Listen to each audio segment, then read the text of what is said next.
So, what is your name and what's your expertise with this? My name is Mark Skelton. I do the play-by-play for Rebel basketball. It's been girls and boys alternating 2 years at a time. I also had 2 children go through the Rebels program, and I'm a lifelong resident of Moose Lake. Oh, perfect. So what would you say was the main differences with the atmosphere before and after the co-op was formed? Well, I can't speak to other schools, but I know that we competed against Barnum. They were a rivalry. Willow was always smaller, but I know that late 60s, they competed against the Moose Lake Lakers on a pretty fair level. Yeah. But again, they numbers, I think, were... The biggest difference? Yeah. Yeah. So, was there any, were there any, controversies or with it at all? Well, there were, I don't know if they actually existed, but obviously some people didn't want to relinquish being a Wildcat, and some people didn't want to relinquish being Lakers. So that was more of a parental thing, not so much the children, because I believe the student athletes want to win. Yeah. Would you say that... Or succeed. Yes. Would you say that that the fan group got bigger after the co-op was formed? Yeah, I would think so. Yes. Yeah, you're bringing Rutledge, Denham, Split Rock, Kettle River. I mean, Sturgeon Lake. A lot of communities, small communities, back into it with children playing, whether it's women's or girls or boys sports. Yeah. Were there any disadvantages to having the co-op formed? Well, if you, I would think the kids that joined together, I know in our household, I never heard anything about they're playing so-and-so instead of this, or, it's just a matter of the coach wants to play the people that are going to help the team win. Mm-hmm. I would think, so I'm not aware of any of that. Yeah. No, yeah. Okay. So, okay. Like I said, we don't got that many questions. What, as someone who's gone to thousands and thousands of games, what is the difference? I'm curious if there was any difference really in Laker games versus Rebel games, or what the Rebel co-op, I guess, also means to you as a lifelong fan. Well, I'd have to say that growing up and going to games, it was more of a community event. I mean, people were well dressed. It was a family thing. A lot of people supported the school sports. Now it seems there are fans. People keep coming after their children have gone through, but a lot of times it's just that period of time that the kids come through. Especially nowadays, there's other things in life to do. So it seems like the school activities aren't as well. There's just more things to do than there were years ago, I guess. So yeah, for sure. Yeah. So I'm just gonna ask one of her questions. So what did the co-op forming mean for you and your family at the time? If my kids were going to be involved, and it's just sports. So I mean, and again, we just encouraged it. If they being involved in sports also probably brings them into other activities, choir, band. They did all of that as well. So I mean, it kept them interested, and I think it's better for all students. I think when they have more activities. Yeah, for sure. I never did Laker games. I was only brought upon the Rebels. So I think it's been since 99, I believe, was the first year. Yeah, okay. That I participated. That you participated. Yeah, that makes total sense. Are you aware of what the other mascot choices were? Yes. I do want to say that the first mascot, it came from the Running Rebels basketball team from UNLV back in the day of the towel chewer, Jerry Tartanian. There was a magazine, and the local artist, Cliff Letty, saw the mascot of the UNLV Running Rebels, and it was that Confederate with the long mustache and the saber above his head which was painted on the Moose Lake Gymnasium wall and was there for years until then. I'm not really sure what year, but the Early sword. 2000s? Well, the sword was painted over, so the arm was up in the air, but the sword was no longer visible.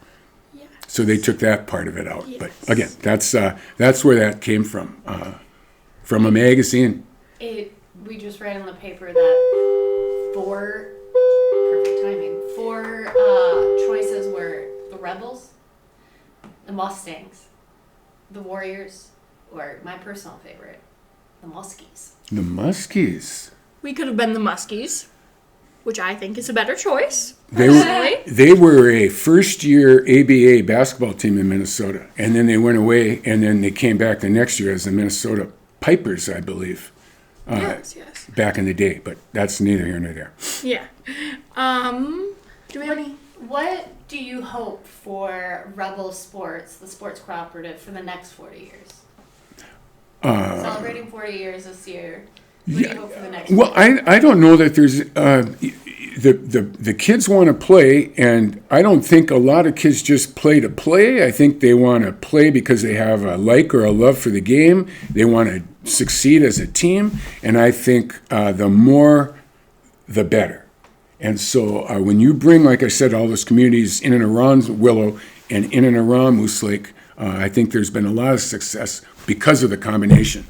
Perhaps Willow wouldn't have been able to stand on their own as well with three good players and numbers, whereas you bring those three good players to the other program and there's a lot of success that was done. Do you think the co-op forming opened up room for other sports and having maybe not as popular sports just because of the number of kids? Well, that's a good question. I don't know about the numbers. Primarily, I think they wanted to do the larger team sports because, again, they could do golf on their own. Yeah. They could perhaps field a track team, but it'd be hard to do football, if you never had enough subs. Yeah. So I just think overall, it's been a really, I can't believe it's been 40 years already. But again, I know personally from having children involved in it, it was really a good thing. Yeah. I mean, they went to section final. My daughter's senior year in volleyball. They went her junior year to the section final. My son's junior year in basketball, they went to the state. His senior year, they got beat at Duluth Central by Mesabi East. But again, they got into the playoffs, tasted state, tasted section final game. I mean, there's success there. So. Ooh, I got a great question. Now this is going to make you think, so if you have to think, just take your time. Can you give us your top 5 Rebel moments throughout your years as a fan? I'm going to give you a couple seconds to think. I'm going to re-ask that question so it's louder for that. Yeah. Double overtime loss to Maranatha when my daughter was young. Can't remember what year that was. I just spoke earlier of the Duluth Marshall 4 years ago when Gianna Neepkins and Grace Kirk put up 79 points, those two. Any and all of the 1,000-point scores that happened while I was doing the announcing, it was a wonderful honor. We had Bonnie Comiskey Bonnie Comiskey is the FBI agent. Natalie Mickert got her 1,000th point the same game in Moose Lake that Ava Hill got her 2,000th point. That was a wonderful moment, too. I mean, who could have told that? And calling my children's games. They're 3 years apart.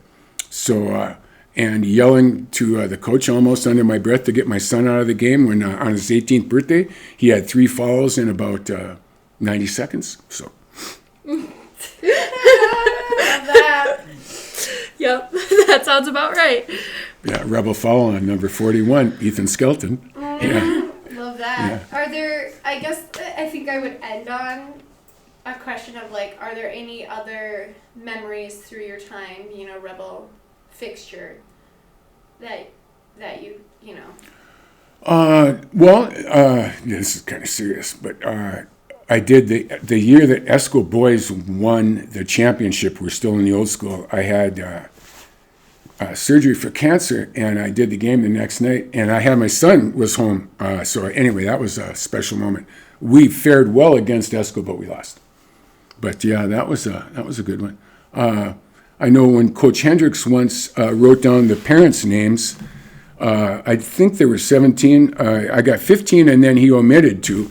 So then there were the Bennetts and the Olsons. What about us? So I mean, that was kind of an embarrassing moment. I unplugged the scoreboard during a game against Esco one time, and it looked like Mr. O'Lean had done it, but it was me.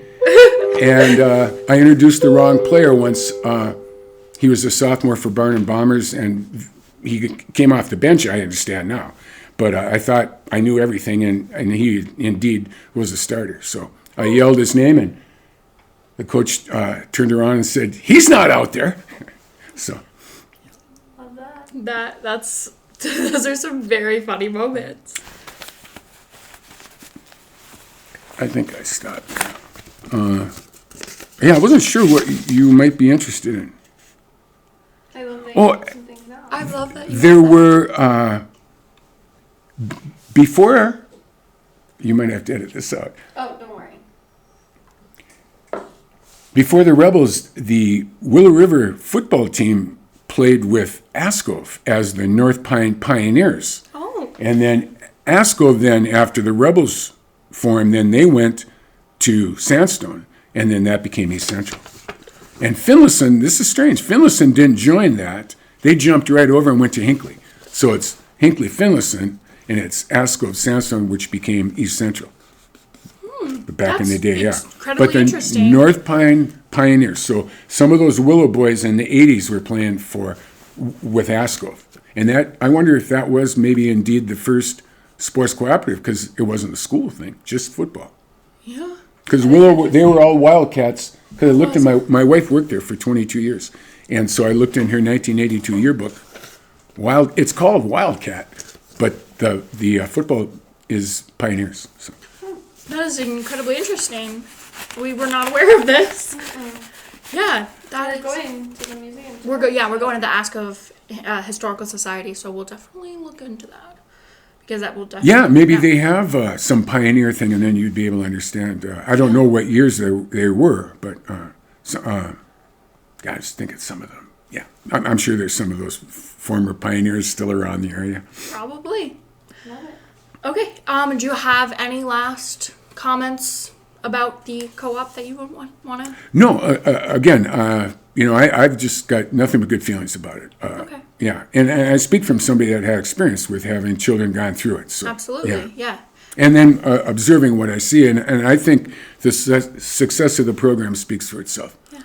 I think kids want to join and they want to have a little success with Feels good to along with win. learning the sport. Yeah. Wonderful. Thank you so much. Sweet. Oh yeah, Thank you, Mark. thank you. It was an honor Thank you, to Mark. stop. Yeah. We appreciate it. Once we get so